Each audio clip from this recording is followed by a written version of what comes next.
Joining later, you may not have heard, but when I first came on, I was just seeking the most out what direction to go in terms of what to share. So what I'm going to share for the next few weeks as we um, go through and prepare for Shavuot, I'm going to talk about understanding our heritage.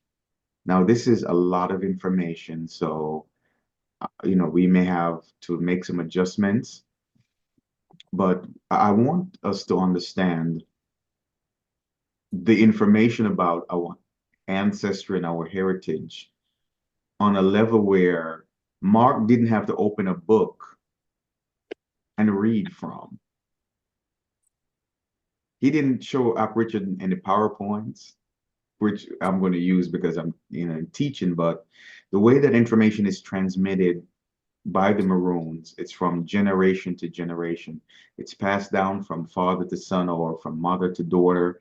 And that is the Hebraic culture. And, I'm at a point now where I want to be a lot more objective.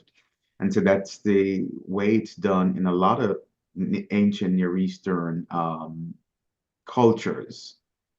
But also, when it comes to the Hebraic way or what we see in West Africa and different parts of Africa, information is transmitted, not necessarily written down, but it's transmitted from generation to generation.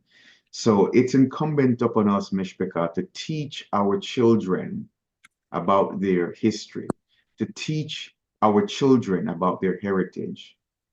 Because if not, we allow the society that we dwell in. Some of us are in America, some are in the UK, some are in different parts. We allow their educational system. Listen to me, Mishpika, and some of you here in the US, you may be able to attest. There's some people who know more. I'm talking about people of color, Hebrews, who know more about American history than they do their own African history, their own Hebraic history. So I want to share some of that information with you all. But let me just share with you some of these articles to kind of share with you why we need to stay united, because that's the entire mindset of the Maroons. And when Richard showed that tree, it's about family, it's about unity, it's about standing together.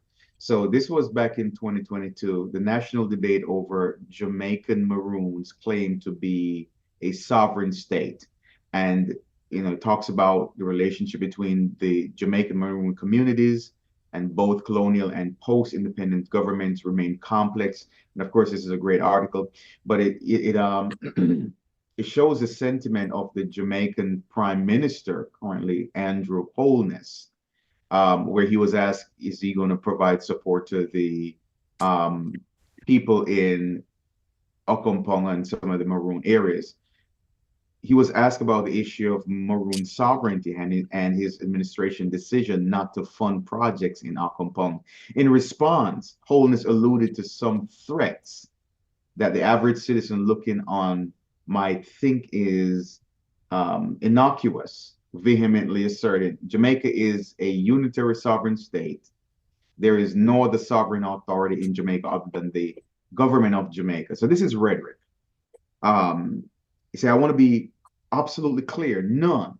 And under my leadership, not 1 inch of Jamaica will come under any other sovereign authority. So he's indirectly challenging the sovereignty of the Maroons. So this is why this is a debate that is going on. So that's one article, and another article I'll share with you all here. Um, it says here, Jamaica's cockpit country faces growing threats from mining interests. So I'll just scroll down here. So in 2021, Jamaica's Minister of Transport and Mining, Robert Montage, announced that the government had revised the Special Mining Lease 71 governing the land in cockpit country open to mineral extraction. So again, they're constantly trying to sell off portions of Jamaica, especially the lands available for the mining company, Normanda Jamaica Bauxite Partners. This is not a Jamaican company. Jamaica is just a partner with this bauxite company. This is a foreign company. Noranda specializes in mining and exporting a mineral, I'm sorry, a metal or ore called bauxite, which creates aluminum. So I alluded to some of this a while back. The Maroons of Occopongo village, nestled in the concrete country, refute this new definition of the boundaries. So there's this constant battle going on. So please, please, Ms. Baker, I ask that you, as you know, one of the things that one of the Akkots who previously fellowship with us would ask is that we pray for Israel in the diaspora. So please pray for the Mishpachah in some of these regions because they're under threat to lose their sovereignty, or their sovereignty is being challenged by the Jamaican government. So I will use that as a catalyst to segue into part one. And this will serve more so as an introduction. Part one, when we think about our Israelite history, because some people, they're not able to articulate it in a way that others may be able to follow. We have to move beyond Deuteronomy 28 and 68. We have to, be able to garner more information about our history and our heritage. So this is part one, and we start off with just some preliminary overview of the six major Middle Eastern empires mentioned in the Bible around the land of Israel, Eretz Israel or Palestine, and the fact that in different time period they were ruled over by different empires. So the Egyptian Empire, the Assyrian, the Babylonian, the Persian, the Greeks, and the Romans. Those are the six major empires. Now, I do understand that the land of Eretz Israel expands way beyond the current boundaries. I'm cognizant of that. But I do not want to mislead anyone by showing this map to say that it is where Eretz Israel should be, or the entire geography of Eretz Israel. This is more so to show the possible route of the Exodus. So when we think about Hebrews or Israelite within the period, we're looking at the second millennium CE, which is around 539 BCE. Whenever we think about the Egyptian rule, we're really talking about around 1000 to between 3000 to 1000 BC. So the time kind of goes in reverse. So you start high and then you count down. So if you hear 5000 BC, that's 5000. Then you go to 1 BC. It's kind of backwards, but that's the way the counting system occurred in BC.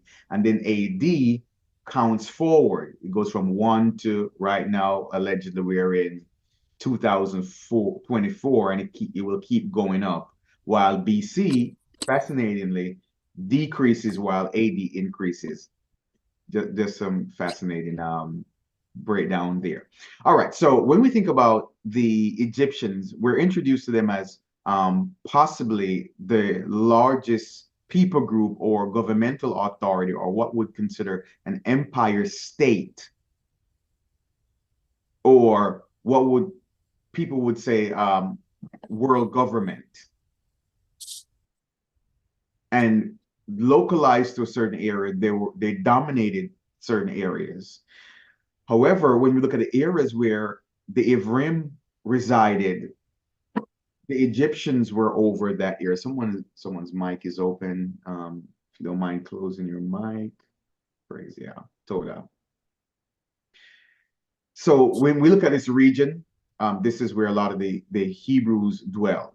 So when we think about the time period, 1800 to 1700 BCE, this is the foundation of the Israelite people under the patriarchs, the ancestors, where we look at them living in the region where the Most High promised to Abraham. But at this time, Israel is a very small people group, where the Israelites are a very small people group. So as we look at the advancement of Israel, we see the family.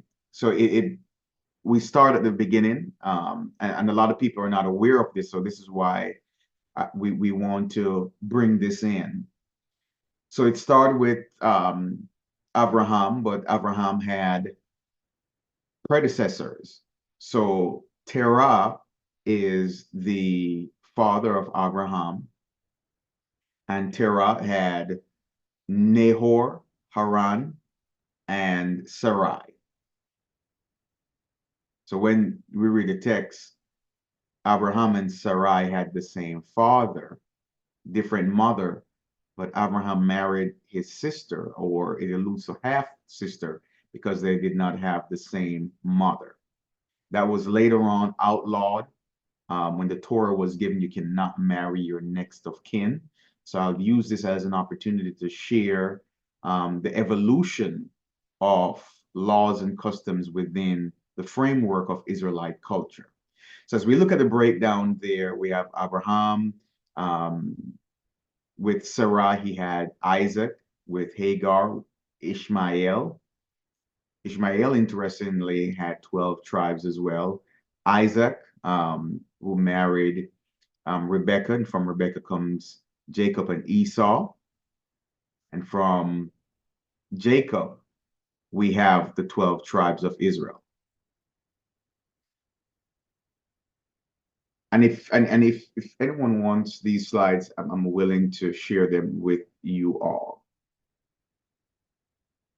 So when we look at the expression of art, so this was 320 AD, and this is fresco from the Via Latina catacomb. And this is a fresco of Abraham raising his sword to slay his son Isaac. So as we think about our history and how art has been manipulated, especially with the printing press and the work that's done by Europeans to portray all biblical characters as Europeans. We go back before the Europeans got a hold of the Abrahamic faith and polluted it. This is a fresco where you can clearly see that they use color to depict Abraham and Isaac, because here Abraham has on a white tunic or a white robe, or there's white in his robe, there's white in the altar. So they were very cognizant of color. Some would argue and make the assertions that color was not a thing back then, and I would argue that art proves them wrong. So Hebrews in Egypt, we're looking at a time period here between 1700 to 1300 BCE. The Israelites, also known as the Hebrews. So when you look at some of the biblical language, they vacillate between calling them Israelites or Hebrews. So when we read how they were addressed by other nations, they were called the Hebrew people. Especially in Mizraim, they were called Hebrews or Ephraim. We have the first so-called Hebrew to have permanent residency in Mizraim, who is Yosef. Prior to Yosef, Abraham and Isaac interacted with Egyptians doing commerce and dwelling there temporarily, but it was never permanent. Joseph was one of the first Hebrews to live in Mizraim as a permanent resident. After the death of some of the prior pharaohs, we read in the text that there arose a Pharaoh who did not know Joseph nor his people. So we have to then talk about how his people got there. His people got there because most of you know the story. There was famine in the land. Isaac sent some of his other sons down. I'm sorry, Jacob sent his other sons down to gather grain. They were to purchase the grain because the land was in a state of famine. And ironically, Joseph's brother who sold him into slavery were some of the ones that went down into Egypt. They were not able to recognize Joseph because at that time he had aged and he looked just like an Egyptian. What I want to assert to you all is if indeed Joseph was not a melanated person, he would have stood out. With that being said, Israelites or Hebrews or the family of Israelites, which some believe around 70, some say around 90, migrated into Egypt under the governance of Joseph. And they expanded in Egypt until the death of Moses. And when Joseph died, there arose a Pharaoh who did not know Joseph or his people. Then we're introduced to Moses and the Exodus around 1250 BCE. So a few general observations when it comes to connecting the dots. Hebrews were often mistaken for Egyptians. Moses resembled an Egyptian. One of the things that we observe is when he went to where his future father-in-law Jethro was, and he helped Jethro's daughters at that time to fight off bandits, or those who were being the aggressors. Jethro's daughters likened him to an Egyptian, says, an Egyptian saved us. Joseph was also unrecognized among the Egyptians. The Most High told Joseph to marry and take, and now we're talking about New Testament era, Joseph and Miriam to take young Yahusha to Egypt. Paul was asked if he was an Egyptian. So when we think about the text to support that, we have them here, Genesis 42, 3-4. Joseph, mistaken or not recognizable by his brothers because he had similar phenotype to the Egyptians. And Joseph's 10 brother went down to buy corn in Egypt, and Joseph knew his brothers, but they knew him not. That's Genesis 42, 3-8. Moses, now the priest of Midian, had seven, and this is now talking about Jethro. He was the priest of Midian, had 7 daughters, and they came and drew water and filled the trough of water, their father's flock, to their father's flock, and the shepherds came and drove them away. So the aggressors came in, but Moses stood up and helped them and watered their flock. And when they came to Reuel, their father, he said, how is it that ye are come so soon today? And they said, an Egyptian delivered us out of the hand of the shepherds. And then even with Rav Shaul, and as Paul was to be led into the castle, he said unto the chief captain, may I speak unto thee? Who said, can thou speak Greek? Art not thou Paul, that Egyptian, which before these days made an uproar? But Paul said, I am a man which am a Yahudim. Acts 21, 37-39.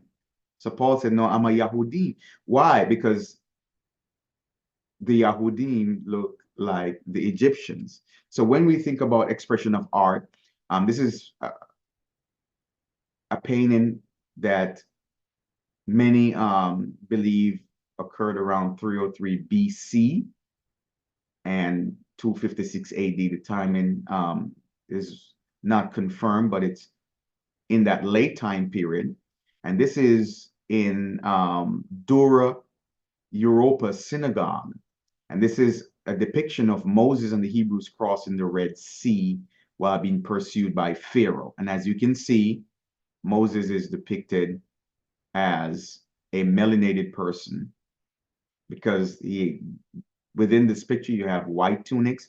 And again, here's the interesting part.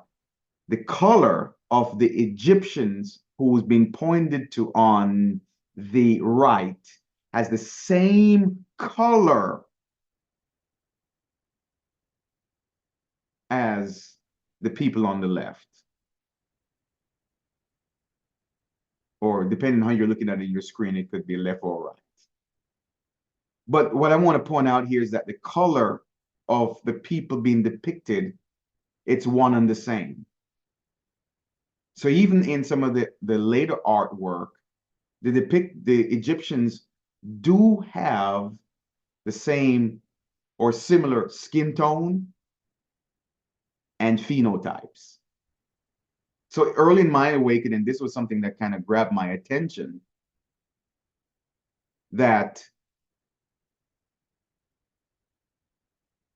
if we want to see what some of the ancient Israelites look like, let's look at the ancient Egyptians, because they looked alike. They had similar characteristics, traits, phenotypes.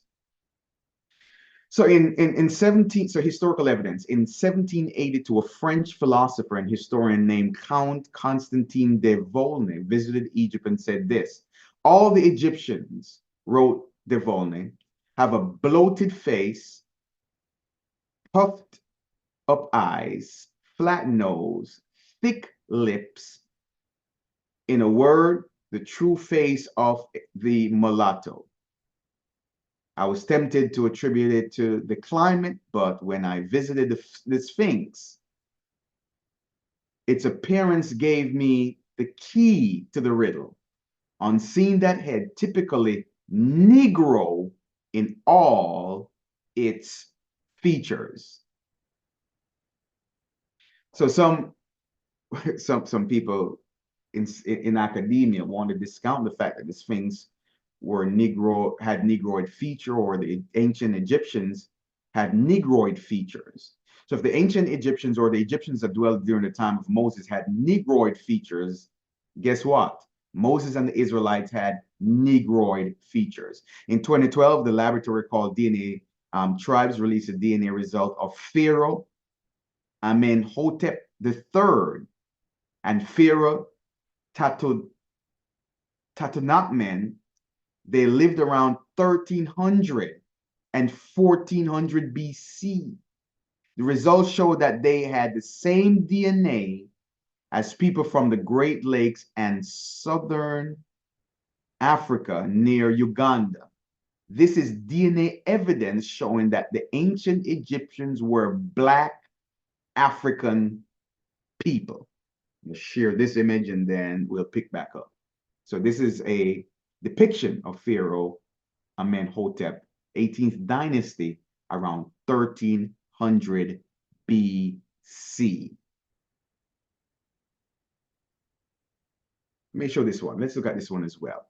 This is one of the most popular pieces of evidence that proves Hebrews were Black, just like Egyptians. And for the purpose of just being academically studious, I'll say people of color or melanated, because some people have a problem with the word Black. It is found in the tomb of Rekhmir the Vizier, tomb TT 100 in ancient Thebes, Luxor. So it shows here the Israelites working in Egypt, and you look at their skin tone. It shows the Egyptian taskmasters and shows the slaves or servants working. Praise be to Yahweh. Any questions?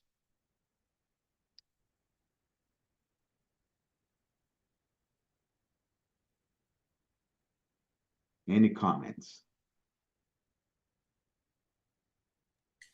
Well, I would just ask, with all this evidence, a lot of these scientists, even Jewish people, archaeologists, are they leaning more towards the truth, or are they still in denial? And if they're in denial,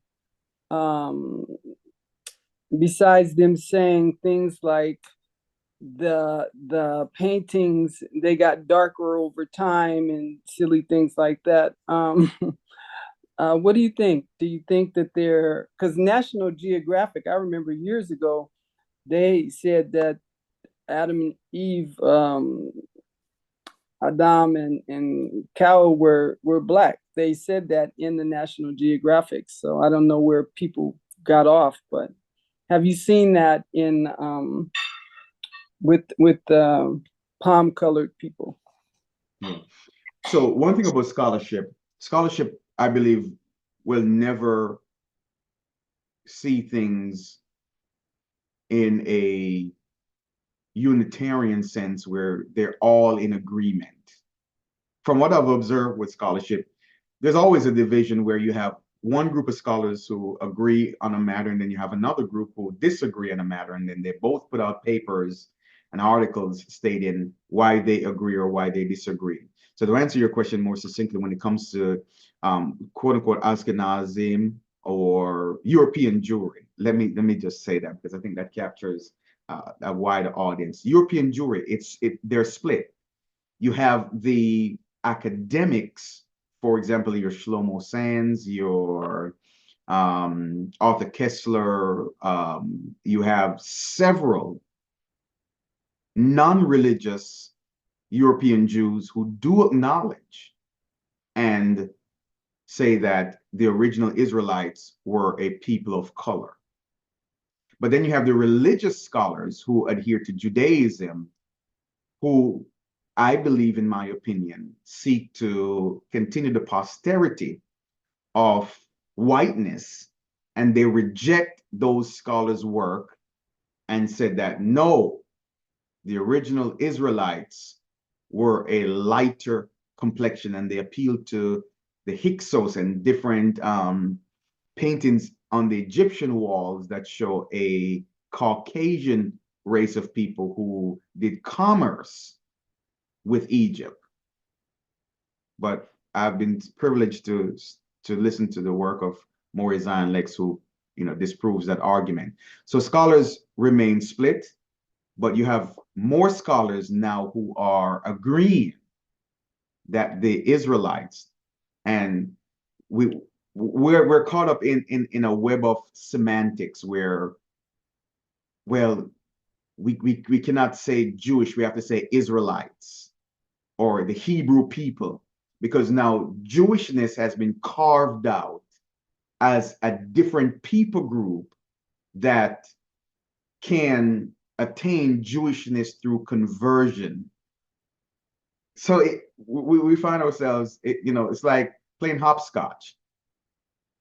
But more scholars are agreeing that the ancient Israelites were a people of color with Negroid features. Zaken Samanima one boy. Can I ask one more question before? Sure. Okay. So what I hear is that Jew came from Judah. So when they say that they're Jewish, isn't that their people group? Because that wasn't us. So are they correct in that? They are Jewish. We're Judah or whatever tribe we're from. Isn't it separated? No, that's why I said we're caught up in a web of semantics, because the term Jewish describes a people group from Judea, just like you have British, you have Swedish, you have Spanish. It describes a people group from a certain region. Does not necessarily mean that you're ethnically from that region. So what we find over time is the redefining of certain terminologies. And that's why I said we're caught up in this web of semantics, because you have some groups that will tell you you can be Jewish by conversion, but that didn't come until later on, because conversion, the term used for those who were converts, were proselytes. They were never considered a ethnic group. So this term Jewish now becomes a religious connotation that had become interwoven into nationalism, which was developed during a time where Zionism became a thing. And we have to be very cautious. We may have to edit some of this out before we put it on YouTube, because people who control YouTube are primarily advocates for European Jewry. Okay, thank you. Yes, that clarifies it because I thought that Jewish was something that they took and ran with, that we weren't considered Jews or Jewish. We were from Judah. So Jewish was, we were Jewish. Is that correct? We were So considered Jewish. yeah. So I probably have to revisit the slide with you all in terms of the timeline because I'm a student in history. So I like timeline. The timeline of when that term was developed. So during the time of Messiah, they didn't walk around calling themselves Jewish. The first time we see the word, a word that can be considered close to the classification of Jewishness, it was used by the Greeks because they didn't speak Ivrit, so they use a term, Iodios, I believe. But when you look at the word Iodios and you break it down into the Hebrew, it means Judean. But because the Greeks are outsiders and them not recognizing the Hebrews or the Israelites in the sense of not wanting to label themselves in that way, they affixated that label to them. And because the Greeks had control over that region, Eretz Israel, that label just got affixated on the people group of Israelites who dwelled there, whether you were Benjamin, whether you were a Levite, you fell under the classification of Yahudim or Jewish or Iadiomos. I'm maybe butchering the Greek word for that. Similar to people coming over here from the continent on slave ships. They didn't care if you were from if you're Igbo, you're Ewe, you're Congo, you're Swahili, Kikuyu. They just labeled you African. Most people on the continent in Africa don't call themselves African. They understand the concept because it's a Western construct. But they'll tell you, oh, I'm Kikuyu. They'll tell you what tribe they're from or what nation they're from. They say, oh, I'm Igbo. But he said, are you African? They say, yeah, because again, it's a construct that was created to classify a people group based on color. And then further on in the Americas, the term was called African American.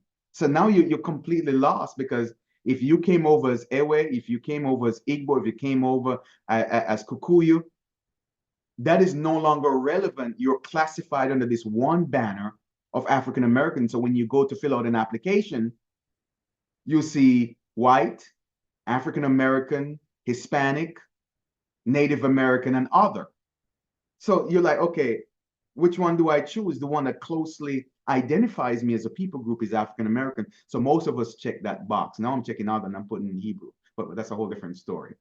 So to answer your question of Kotsirake, that terminology developed and evolved over time.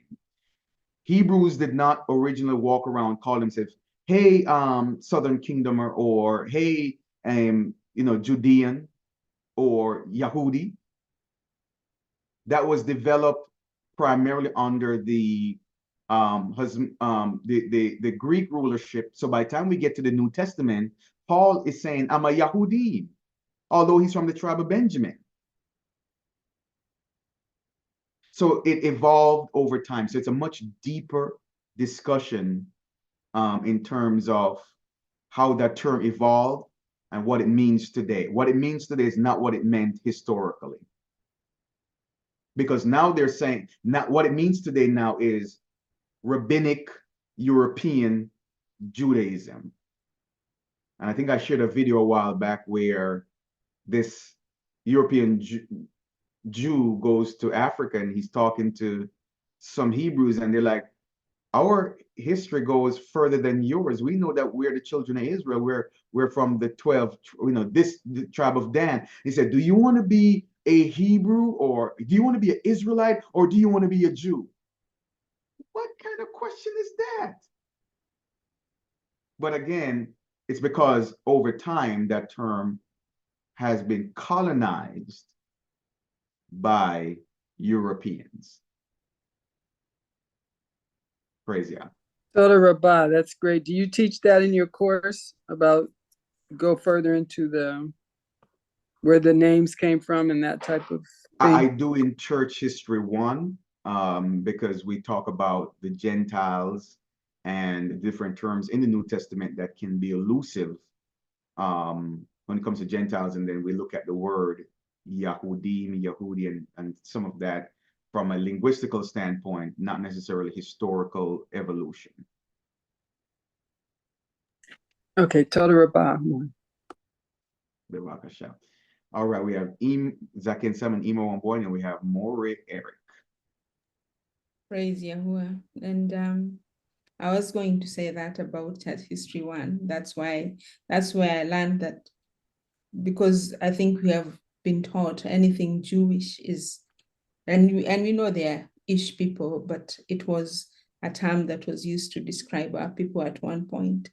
And for my question for More is, they say that from cranial analysis that you can find out that the Egyptians do not have the same, not even the cranial analysis. It could be that, but also even when you look at Hebrew and the rest of Africa, that you can see a difference, and that it's scientifically proven that there was a difference in our appearance. I don't know. Yeah. Yes. So, and that's why I was very cautious in my statements, and I more so lean towards similarity in skin color and overall appearance. Yes, recent evidence have shown the comparison, and again, I question where did they get some of the cranial specimens from that they have identified as quote unquote Hebrew or Jewish or Israelite. But one of the things that is very certain is that some of the people group in the interiors of Africa, especially some in West Africa, although visually they may look similar to the Egyptians, they don't share the same DNA, they don't share the same cranial structure. Ron Dalton did something where he in one of his book where he showed, I think the jaw lining is different, but a lot of that, just looking at people, sometimes you won't be able to tell. You won't be able to tell. So DNA and scientific research take it a little bit deeper, but when we're looking at the appearance, the overall appearance, I'm not sure some of you all are aware, but now that we're in this space where we're doing DNA studies, a lot of people are finding out that although we can look at each other and be like, oh, you're black, I'm black too, oh, we must be family. That DNA, you have two people of color, similar phenotype, two complete different DNA. Because some assert that the Shemitic DNA or the Bantu DNA is different from the Hamitic DNA, which is very, very interesting. Yes, Lika More, and some of the people who are, some of the so-called Hamitic people seem to have a pathological hatred for the Bantu people. And I think once Warrior Benji did say, right to the present time, there is still so much.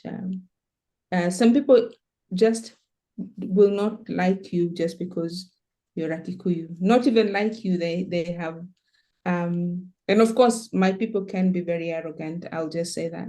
But they do have a hatred for us, and several times they have tried to annihilate us, to completely destroy us. And And this was as recent as 2018, where they even took a whole lot of people, and people are hiding out in a church, and they set it on fire. And there were children, there were women, there were elderly, and so many of them died there. And we have had this starting mainly from the 1992, where we thought we are all Kenyans until they started saying, no, you're not, you don't belong in this part of Kenya. And right now we were watching something with Maish, and this young lady was talking about, oh, I went to Kikuyu land and I come from Luhya land. We didn't grow up with that. We thought we were all Kenyans, but now we see that there is a demarcation line. Some people really do not consider us as mainly part of maybe some regions like the Kalenjin regions. They don't consider us really part of who they are. I yield with that. That is deep. That is deep on a lot of different levels. I know there are different regions in Africa that have civil war. I know there are different regions in Africa that have religious war, but I did not know that some of the occupants see some of their fellow residents who look like them as completely different people group who do not belong there. So this is more so. So the reason why I said this history is deep is because this is more so from a biblical standpoint. I'm also going to share the historical standpoint. After more Eric, I'll just share a few slides. We talk about the Congo and different regions in Africa. Over to you, More, Vanaki. So, I was just thinking that this term Jewish has been a point of contention for us, especially being awakened in our community for a while now. And a lot of us don't want to identify or accept that term, Jew. I'm a Jew. Some would even say, I'm not a Jew, I'm a Hebrew. And it may sound oxymoronic, but when you look at Second Temple forward, when we talk about the Brit Hadashah, and you see in there the word Jew mentioned by Mashiach, or Jews, plural. I've never seen Jewish in the scriptures mentioned that way. So like you were saying, when it comes to timeline, I guess a lot of people are seeking to understand at some point that how that term became ish, because when you look at the different translations, the Greek translations, the Latin translations, in respect to that word, at some point, yes, in the Brit Hadashah, we understand when Mashiach was using that word in some of the Kodashim, that they were speaking about Hebrews. But at some point in the timeline, when it became Jewish, and now we're speaking of the Ashkenazi, or the Ashkenazi Khazarians, Europeans who took that term and translated it to mean them. I think that's why a lot of us aren't accepting of the term Jew per se. Rather, we would say we're Israelites or we're Hebrews. So this just comes from generations and generations of that conditioning, that we've always known Jew, that term, to mean those other people. And so I think that's why a lot of times we don't want to accept that I'm a Jew. We would rather say I'm a Hebrew. And like I said, it sounds oxymoronic, but it is what it is. Yeah, Toda, for sharing that, Maury. And I'll add that it looks odd to some people when you meet someone who's Caucasian and they tell you they're South African. Or if they don't say South African, they say, oh, where are you from? Oh, I'm African. What do you mean you're African? Or I was born in South Africa. Because we think about Africa in through the lens of it being a black nation or a black country. So when you see someone white and they tell you that, oh, and the funny thing is some of them won't identify as African, but sometimes some of them, casually they say, yeah, I'm South African. So they're not indigenous to that region. What they've done is they've gone in and colonized different regions in South Africa. Richard, not sure if you can shed some light, but someone shared with me, and I didn't fact check them. I heard that there are areas in South Africa for whites only. I think this is what led to the whole debacle where Nelson Mandela had to, step up and do something, because these colonizers went in and wanted to take over. So if these people can go in and take over a land that was not originally theirs, can you imagine them going in and taking over somebody's identity that was not originally theirs? So you meet someone who's black, someone who's Caucasian, and they're both saying they're from South Africa. And you're like, oh, you're both Africans? What do you mean? Here's something interesting for you. The black person, when they come to America, they have to check the box that says African American, while the white South African check the box that says white. But they're both from Africa.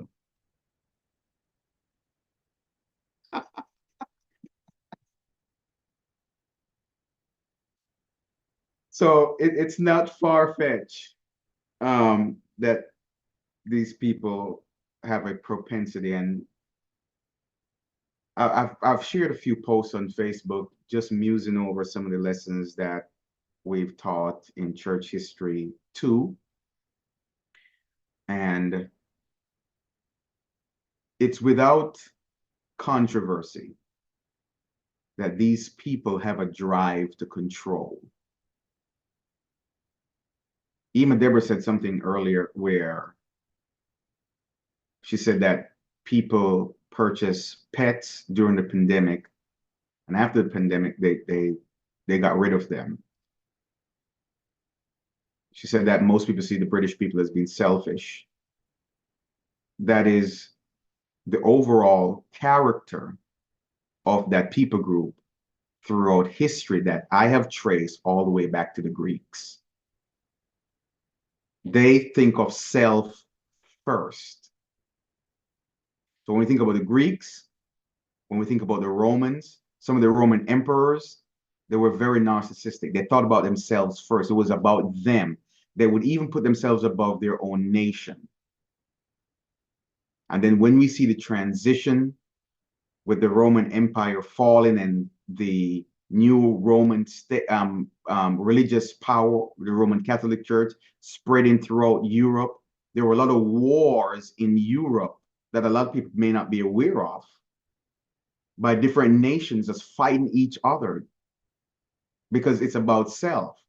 And then they transitioned from Europe into America. I'm giving the whole story away, to say we want to discover a new world where we can exist, or where we can be ourselves, because over here we're being oppressed religiously. So allegedly they came to America for religious freedom. But when they came, again, self was number one. So they subjugated it and oppressed the Native Americans, killed some off, converted some, ended up putting them on a reservation. Then they enslaved the Africans, brought them here, and treated them like nothing, property, less than property, while preserving this ideology of white supremacy. Why? Because it's self. So they always attempt to do things to control environments where they can thrive and others merely just survive. And if you ever want to change the dynamic where You thrive, and you're like, listen, man, you're at the top. I'm not mad at you. You know what? I'll just throw this out there for just so common argument. You're a millionaire, man. Fine. I just want to be a millionaire too. No, no, they don't want you to have equal status with them. So they always try to subvert. And this is one of the challenges we face as the children of Israel. Their powers and their entities who do not want to see us thrive. Just like we read in Psalm, where David said that the nations have come together and they've plotted and schemed and said, let's cut them off from being a nation. That agenda still exists, where they don't want you to thrive. They're okay with you surviving. And I have statistics, I have data to show that even here in America, I don't know about the UK, but from what I've heard, there are certain positions that, quote unquote, people of color cannot get. I thought America had advanced, and I'm sorry, I'm rambling on here, had advanced, but when Obama became president, I saw a side of America that reminded me that, oh, these people are still the same.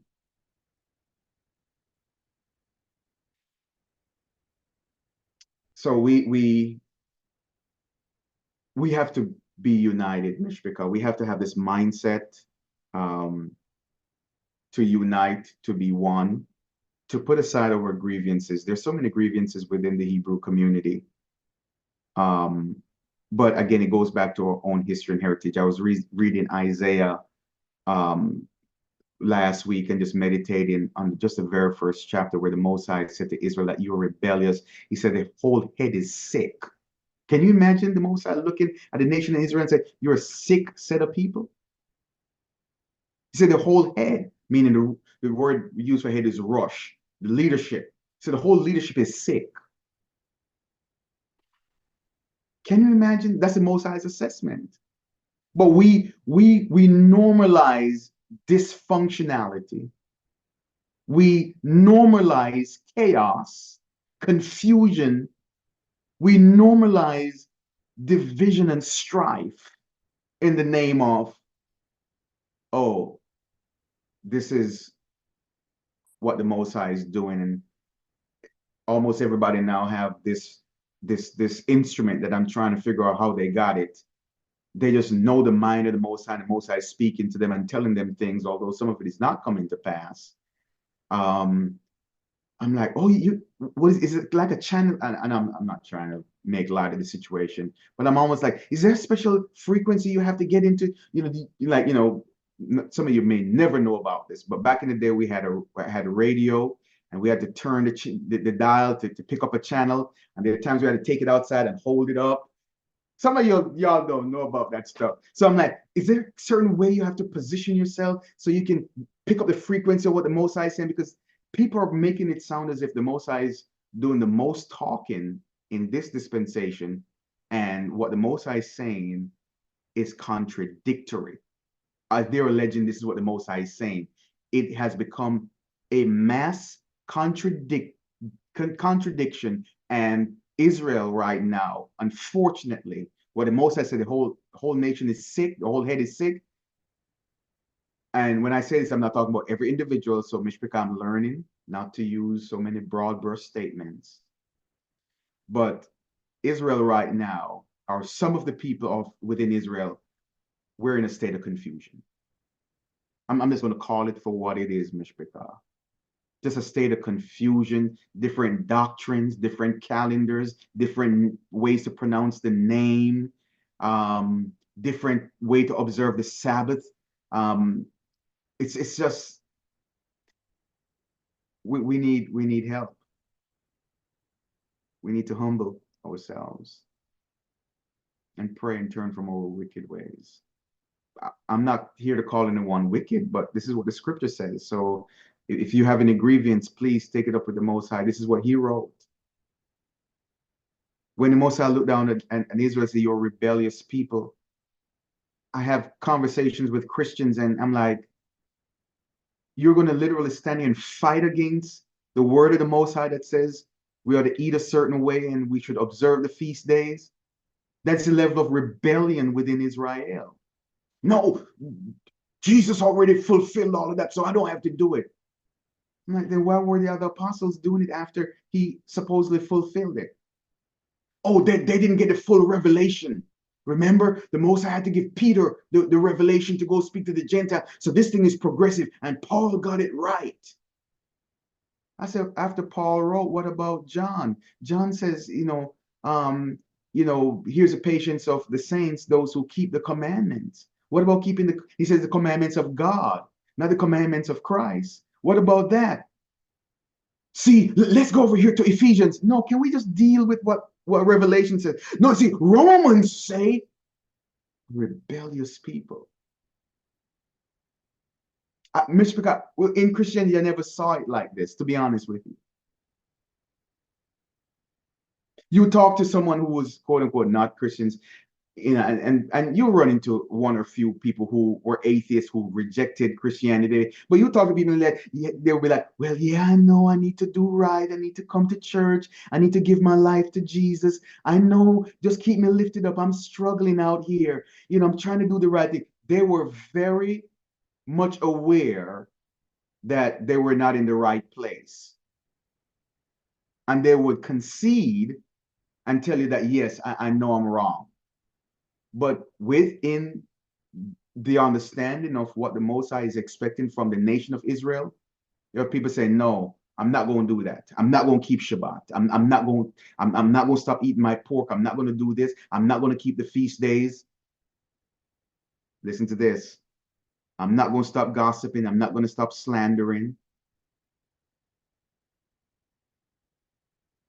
So Israel as a people, Mishpachah, our sickness is one of the heart. We have a heart condition. And a lot of times in my meditation, I realize, listen to this, Mishpachah, I realize I'm not exempt. I realize I'm not exempt. That potentially I may be doing something that is causing, I could be doing things that are negatively contributing towards the confusion within Israel. So I'm praying and seeking the Most High. And sometimes this is why I don't post on Facebook, because I don't want to contribute to the situation. I want to help. I want to help Israel heal. I want to make sure that I'm healed. I want to make sure that I'm whole. Because you cannot help people if you're sick. They say hurt people hurt people. And Mishpachah, Israel, there's a lot of hurt. I was just looking through some of my slides early this morning, and I have a lot of slides, Mishpachah. I was just looking at some of the traumas that Israel have experienced. And for some of the Mishpachah on the continent who have never been through the transatlantic slave trade, they've dealt with civil war within their own country. They're dealing with hate. Not all of them, but some are dealing with hate from within their own countries. Ima one boy mentioned, they thought everyone was just Kenyan and everyone should just get along and be loving and kind. Oh, we're from Kenya. Let's just love each other. No, there's a heart of hate towards certain people group. People say, oh, we need to. I'm going to say this. I'm trying to stop, Mishpachah. I'm trying to stop. Richard went to Jamaica and he talked about them not loving police. Again, we sometimes don't understand the cultural dynamic, because in Jamaica, the police, they're seen as Babylon. So the Rastafarians constantly have this diatribe against Babylon, that Babylon is going to fall. So in Jamaica, the government is Babylon. While in America, for blacks, the white governmental rule is Babylon. And for some Hebrews in America, America is Babylon. So I'm like, okay. So American Hebrews have a way to theologically justify why they believe that America is Babylon. People in Jamaica have a different view of Babylon. They see it as an entire oppressive world system. Why am I saying this? I'm saying this because when we think about where we are, we are predisposed to various oppressive systems. And for some of our people on the continent, they're dealing with oppressive systems within their continent by some of the very people that look like them. Akot Siraki talk about the corruption in government. So I get it that while we here some of us here in America, we see America as Babylon the Great and America's going to fall and America's wicked.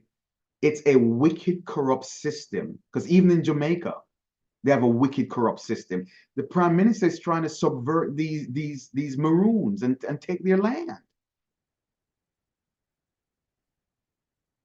What am I saying, Mishpika? Wherever we are on the continent, we are, quote, Veronica Sahedi has a corrupt system. We are subjugated to corrupt systems that are oppressive to the children of the Most High. Because if we say we're going to go to the continent and we're going to be happy, it's all people of color and all melanated, the moment you tell some of them that you are an Israelite, it may not go well for you. We have people who've left here, gone to the continent, and because of their Israelite belief, they were first welcome because some of these countries are primarily Christian oriented. So if you go there and you're Christian, it's all good. But you go there and you're telling me you're an Israelite, and again, I don't want to use broad brush terms, Mishpika. In some of these areas, that is enough for you to be ostracized, criticized, and treated unfairly. And with that, I yield.